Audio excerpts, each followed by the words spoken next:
The only people who don't want to disclose the truth are people with something to hide. President Obama called for a new U.S. role on the world stage. So we have to shape an international order that can meet the challenges of our generation. Echoing a phrase made famous by the first President Bush.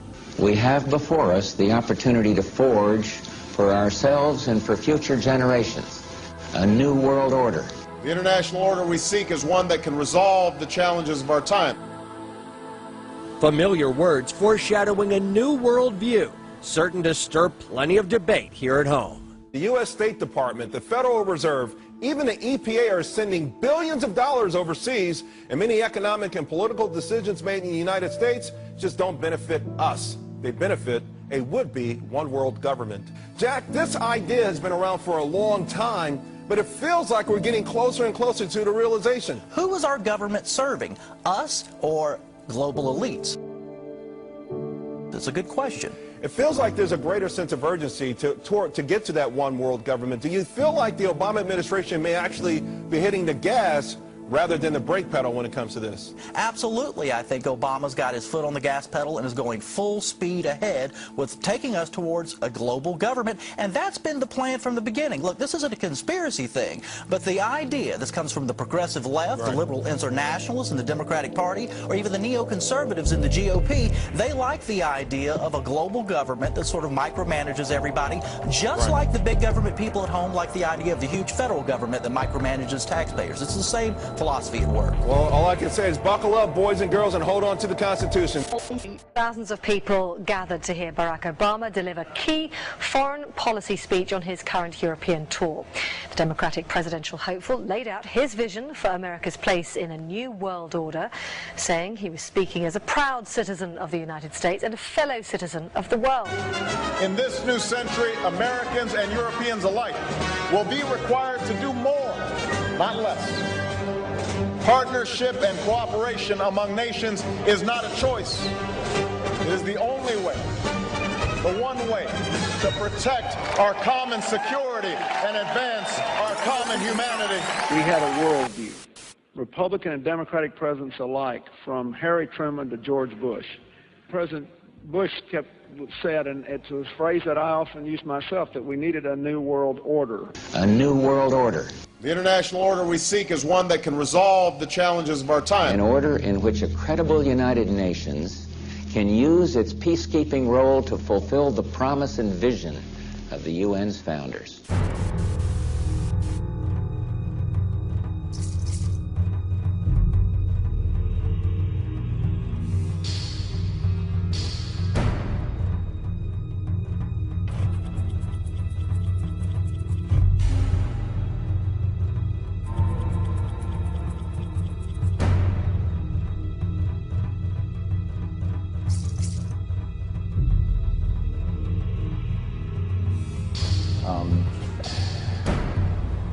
The notion of evil. We historically in the United States, maybe George W. Bush and the Republicans, just for a moment, let's just imagine that possibly they actually went to the dark side. Historically, this five-pointed star was man. And if you flipped it upside down, the upside-down five-pointed star with the goat, with his chinny chin chin and his ears and his horns, was the sign of Satan worshippers. It was a satanic star. Now, you can see on the American flag, our stars are right side up.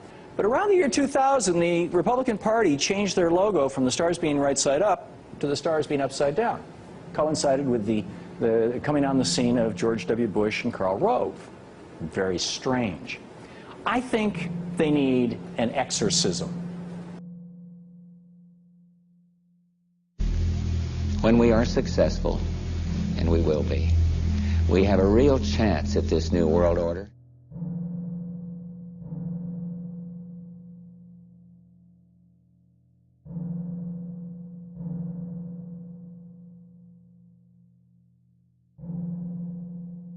Shape an international order.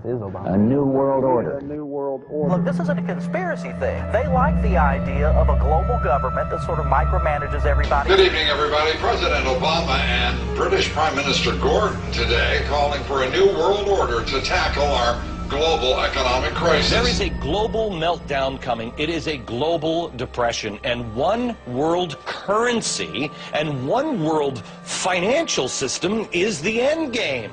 China said last week they want one global currency. France said yesterday or the day before that they want one world order, a new world order, at the end of this event. Who is our government serving?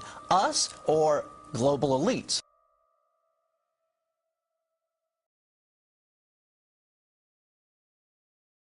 Obama's got his foot on the gas pedal and is going full speed ahead with taking us towards a global government. Yes, we can. Yes, we can. Yes, we can. Yes, we can. Yes, we can. Yes, we can. Nej, hiểu sig. Nej, hiểu sig. Nej, hiểu sig. Nej, hiểu sig. Nej, hiểu sig. Nej, hiểu sig. Nej, hiểu sig. Yes, we can. Yes, we can. Yes, we can. Nej, hiểu sig. Nej, hiểu sig. Nej, hiểu sig. Yes, we can.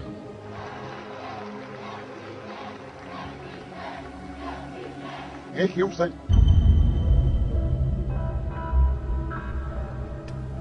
In Luke chapter 10, verse 18, Jesus said these words, "And he said unto them, I beheld Satan as lightning falling from the heavens." Jesus spoke these words originally in Aramaic, which is the most ancient form of Hebrew.